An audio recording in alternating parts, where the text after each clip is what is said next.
यहाँ पर पूरी रात मैं रुकूंगा। यात्रा की शुरुआत कल सुबह से होगी मांझी से। आज जेपी की इस धरती को प्रणाम करने आया हूँ, नमन करने आया हूँ, इससे प्रेरणा लेने आया हूँ। रात भर यहाँ पर रुकूंगा और यहीं कल सुबह यहीं से यात्रा शुरू होगी। यहाँ पे आए हैं, आपको क्या कुछ लग रहा है कि आप परिवर्तन करने की जरूरत है, क्योंकि आपका उद्देश्य भी बिहार में परिवर्तन करना है? नहीं, यहाँ इस धरती को शांत किशोर के वक्तव्य की जरूरत नहीं है। हम लोग बहुत छोटे लोग हैं, ये बहुत बड़े महामानव की जमीन है। हम लोग तो बस यहाँ श्रद्धांजलि देने आ सकते हैं, श्रद्धा के भाव के साथ आ सकते हैं, उसको नमन करने आ सकते हैं। मैं यहाँ से कोई संदेश नहीं देना चाहता हूँ। अगर कोई संदेश है तो यही है कि जिस व्यवस्था परिवर्तन संपूर्ण क्रांति की बात इस धरती के लाल जेपी ने करी है, बिहार के लोगों को ये समझने की जरूरत है कि आज वो मौका है। 4 महीने के बाद चुनाव है। एक बार अगर आप व्यवस्था परिवर्तन चाहते हैं, अपने बच्चों के लिए शिक्षा रोजगार चाहते हैं, तो जेपी के बताए हुए रास्ते पर चलिए।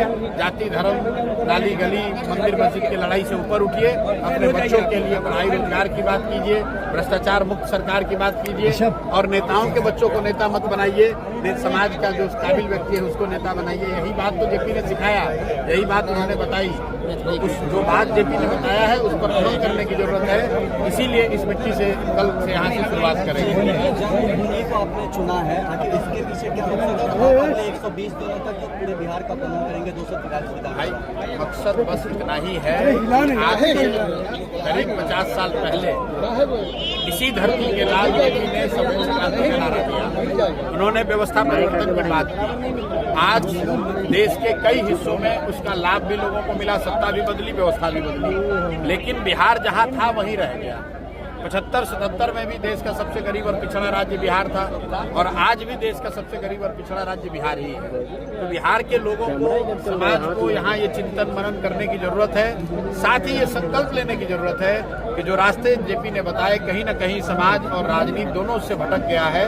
तो एक बार जब अब 5 महीने के बाद चुनाव है तो ये समय है कि यहाँ के लोग संकल्प लें और आगे बढ़कर अपने बच्चों के लिए एक नई व्यवस्था बनाएं, ताकि उनके बच्चों के भी जीवन में प्रकाश आए, उनके बच्चों के जीवन से अंधकार खत्म हो। यही संदेश यहाँ से देना चाहेंगे। जो जेपी का संदेश है उसी संदेश को दोहरा रहे हैं। लोगों के बच्चों के जीवन में प्रकाश लाना चाहते हैं, लेकिन जयप्रकाश जी के घर में पूरी तरह अंधेरा है। पिछले 1 साल से उदासीनता देखने को मिल रहा है, क्या होगा? भाई मुझे ये पहले से पता नहीं था। मैं ये दावा नहीं कर सकता हूँ कि मुझे मालूम था। मुझे भी नहीं मालूम था और शायद आप में से भी ज़्यादातर लोगों को मालूम नहीं था। ये आने के बाद मुझे दिखा है, लोगों ने बताया है कि जेपी का जो अपना घर है उस घर की बिजली इसलिए काट दी गई है क्योंकि बिहार सरकार ने शायद 4 लाख रुपया उसका बिजली का बिल बकाया है जो जमा नहीं किया है।